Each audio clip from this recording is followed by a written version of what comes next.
साथियों नमस्कार, स्वागत है आप सभी का। दोस्तों आज हमारा टॉपिक रहेगा राजस्थान की मुद्रा यानी राजस्थान की मिट्टियाँ। मुद्रा का अध्ययन यानी राजस्थानी मिट्टियों का अध्ययन किसने किया था? तो उत्तर आ जाएगा पेट्रोलॉजी ने।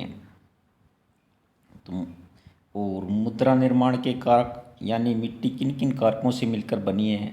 तो जल से बनी है 25%, और वायु से बनती है 25%, खनिज पदार्थ से बनती है 45%, और कार्बनिक पदार्थ से बनती है 5%।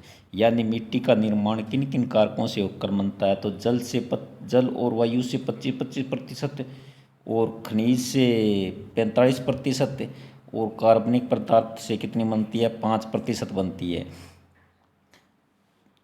इसका अध्ययन किसने किया था? और राजस्थान की मुद्रा का अध्ययन पेट्रोलॉजी ने किया था। और ये देख लेना थोड़ा, इसका निर्माण, मिट्टी का निर्माण किससे होता है? जल और वायु से 25-25% याद रखना, दोनों याद रखना। और खनिज से सबसे अधिक उसका निर्माण होता है 45%, और कार्बनिक पदार्थ इससे उसका होता है 5%। अगर मिट्टी अपरदन की बात करें तो मिट्टी की अपरदन सबसे अधिक जल से होता है, और उसके बाद में वायु से होता है, लेकिन इसका निर्माण सबसे अधिक खनिज पदार्थ से होता है। राजस्थान की मिट्टियों का वर्गीकरण निम्न प्रकार से किया गया है। यानी राजस्थान की मिट्टियों को लगभग वे सामान्य आधार पर देखें तो 9 में बांटी गई है। इस प्रकार से राजस्थान की मिट्टियों का ना सामान्य वर्गीकरण देखें तो 9 प्रकार से पूछा गया, लेकिन यहाँ से क्वेश्चन नहीं आता। प्रश्न आता है उसके वैज्ञानिक अध्ययन से। वैज्ञानिक अध्ययन का वर्गीकरण किया गया, वहाँ पर 100% वहीं से क्वेश्चन आता है। लेकिन एक बार फिर भी हम उसको देख लेते हैं।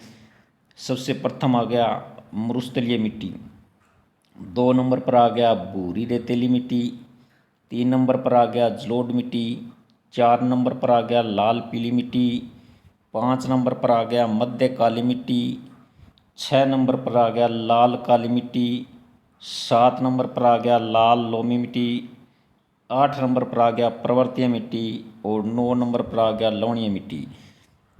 तो इस प्रकार से सामान्यतः पूछे तो 9 भागों के अंदर इसकी मिट्टी का वर्गीकरण किया गया है, तो उसको याद रख लेना। लेकिन क्वेश्चन यहाँ से नहीं आएगा, प्रश्न यहाँ वैज्ञानिक अध्ययन से आएगा। एक बार फिर रिकॉल कर लेते हैं इसको। 1 नंबर पर मरुस्थलीय मिट्टी, 2 नंबर पर भूरी रेतीली मिट्टी, 3 नंबर पर जलोढ़ मिट्टी, 4 नंबर पर लाल पीली मिट्टी, 5 नंबर पर मध्य काली मिट्टी, 6 नंबर पर लाल काली मिट्टी, 7 नंबर पर लाल लोमी मिट्टी, 8 नंबर पर पर्वतीय मिट्टी, और 9 नंबर पर लवणीय मिट्टी। वैज्ञानिक आधार पर मिट्टियों का वर्गीकरण 5 भागों में किया गया है। यानी वैज्ञानिक के आधार पर मिट्टियों का वर्गीकरण कितने भागों में किया गया है? 5 भागों में किया गया है। और यहाँ से 100% क्वेश्चन उठता है। अगर मिट्टियों का प्रश्न आएगा तो यहीं से आएगा। वैज्ञानिक मिट्टियों का अध्ययन किया गया वो जलवायु के आधार पर किया गया है। वैज्ञानिक मिट्टियों का अध्ययन किया गया है ना, वो जलवायु को मध्य रखते हुए किया गया है। उसका आधार जलवायु माना गया है। तो सर्वप्रथम मिट्टी एरिडोसोल मिट्टी, जो शुष्क जलवायु प्रदेश के अंदर पाई जाती है। 2 नंबर पर एंटीसोल मिट्टी, जो अर्ध शुष्क और शुष्क जलवायु प्रदेश के अंदर पाई जाती है। 3 नंबर इनसेप्टिसोल मिट्टी, जो अर्ध शुष्क उपादर और आदर जलवायु प्रदेश के अंदर पाई जाती है। 4 नंबर पर एल्फिसोल मिट्टी, जो उपादर और आदर जलवायु प्रदेश के अंदर पाई जाती है। 5 नंबर पर वर्टिसोल, जो कि अति आदर जलवायु प्रदेश के अंदर पाई जाती है। और यह मिट्टी सर्वाधिक आड़ोती क्षेत्र के अंदर पाई जाती है। सब आड़ोती क्षेत्र में अंदर कौन सी मिट्टी पाई जाती है? तो वर्टिसोल मिट्टी। इसको याद करते हैं एक बार। सर्वप्रथम मिट्टी कौन सी है? एरिडोसोल। तो वो कहाँ पर पाई जाती है? शुष्क जलवायु प्रदेश। जलवायु के आधार पर सबसे पहला भाग कौन से पढ़ते हैं हम? शुष्क जलवायु प्रदेश पढ़ते हैं। तो सबसे पहले एरिडोसोल, जो सर्वाधिक है, सर्वाधिक क्षेत्र में मिट्टी एरिडोसोल ही पाई जाती है। और उससे 2 नंबर पर आ गई एंटीसोल। उसको याद कैसे करोगे? तो इस प्रकार से याद करो कि शुष्क से अलग क्या हुआ? अर्ध शुष्क। यानी शुष्क के अंदर जहाँ पर सब सर्वाधिक रेतीला भाग है, यानी थार का मरुस्थल है, वो जैसे जैसे वह घटता गया तो उसका एक अलग से भाग बना दिया गया अर्ध शुष्क। अलग से कौन बना, एंटीसोल। एंटी एंटी मीन्स अलग होना, एंटी अलग होना। पहले एरिडासोल और एंटी अलग हो गया तो 2 नंबर पर आ गया एंटीसोल।